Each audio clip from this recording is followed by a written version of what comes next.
Continuing on from the last video on predestination, in the book The Seeker's Aid by Abdul Ghani Al-Ghunaymi Al-Maydani, translated by Amjad Mahmud, he writes, "And belief in predestination, it is affirmation that what is and what shall be, it is with the preordainment of God.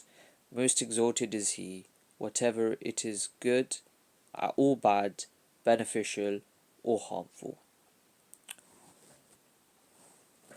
This once again reiterates the very basic point within the Sunni tradition of belief in predestination and that all things come from it without necessarily delving too deeply into its reality. Then comes An Nawawi, who in his Al-Arba'un An-Nawawiyya, or the complete 40 Hadith as translated by Abdassamad Clarke, he discusses the Qadariyya, those that said that God didn't decree anything before its time, meaning essentially humans have an absolute kind of free will whereby God has not preordained anything, but rather humans create those actions, and the knowledge of them doesn't precede those actions, in the sense that God is just beginning to know of the action after its occurrence. In later times, meaning this is an indication towards the creed of the Mu'tazila school, the good was considered from God, meaning good actions were created by God and evil actions were from other than Him. This was based off the Mu'tazili creed of God doing what must be in the best interest of His servants.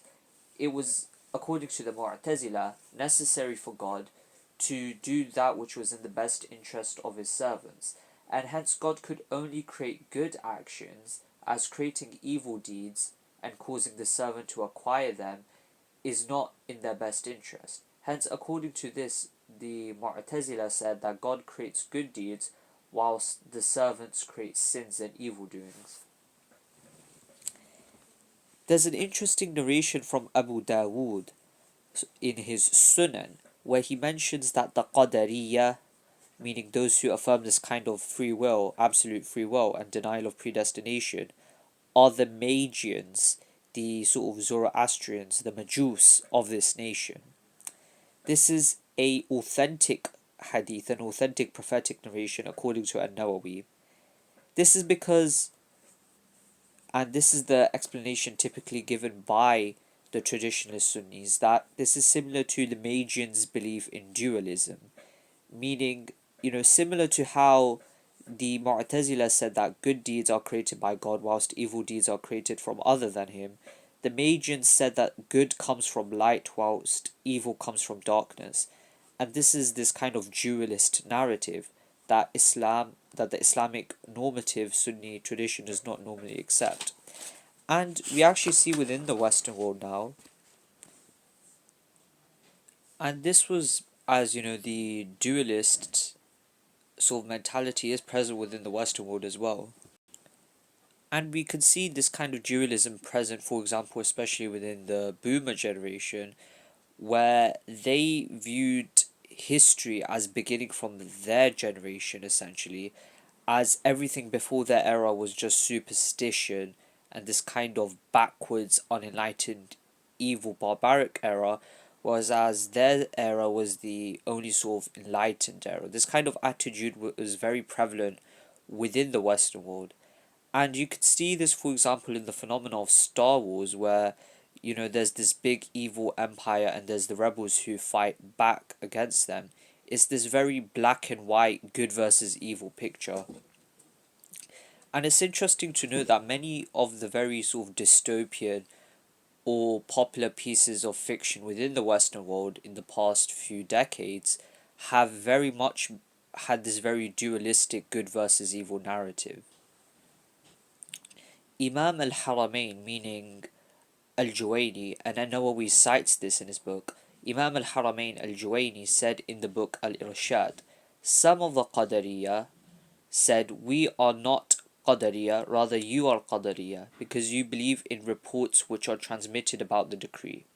And he refuted these ignorant people, An Nawawi says, saying that they ascribe the decree to themselves, meaning they ascribe the decreeing of actions because they ascribe the creation of certain actions towards themselves.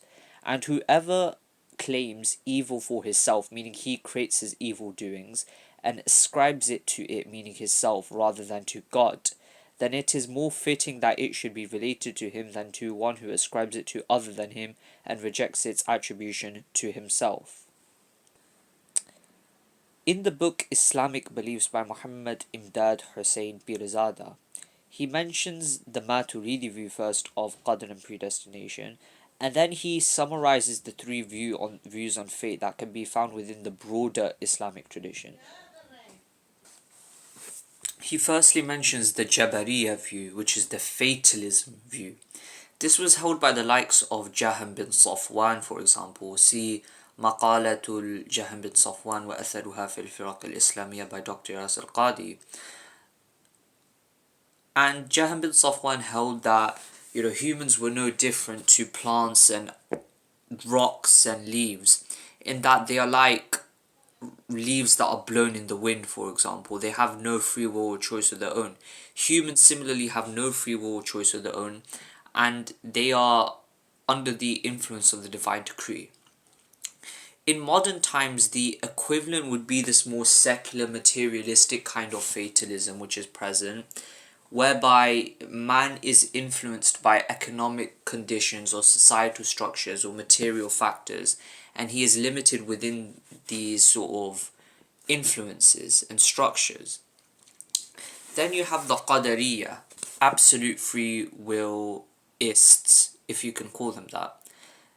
This is for a position, for example, held by the Mu'tazila on a partial basis.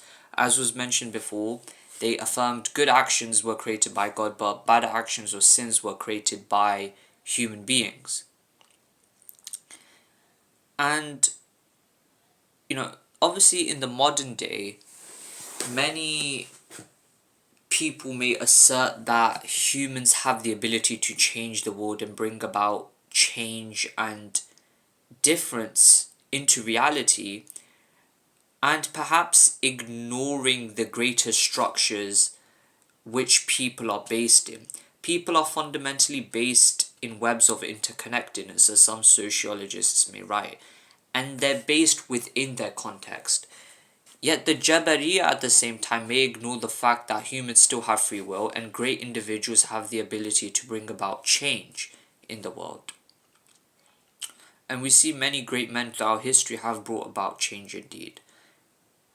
And the position of Ahlus Sunnah wal Jama'ah, the normative Sunni tradition, was between these two extremes, meaning they did not give humans absolute free will like the Qadariyya, neither did they give humans a position of just being determined to do certain actions with no free will like the Jabariya. The Sunnis said that although man is constrained in matters of nature, he is ultimately given power and choice to choose certain actions over others.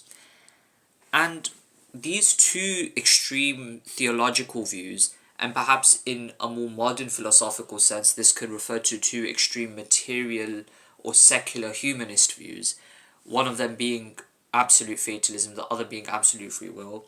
The reality is in between these two. And obviously Sunnis would stress on perhaps a theological basis of walking between the two extremes, or having a moderate position, and taking into account all the different verses of the Quran and all the different verses, ahadith or prophetic narrations in this regard that affirm both free will and predestination. But perhaps for the more secular minded individual, the benefit that can be taken as well is that we should not ignore the structures of society which influence people's decisions, and neither ignore their own free will that allows them to choose certain actions. Thus, we can say that man is fundamentally based within the context and conditions and situations into which he is born into and raised into, but ultimately he has this kind of choice and free will to choose between different actions. he can still choose to either do good or bad, despite being in of and surrounded by his context and his surroundings and his condition.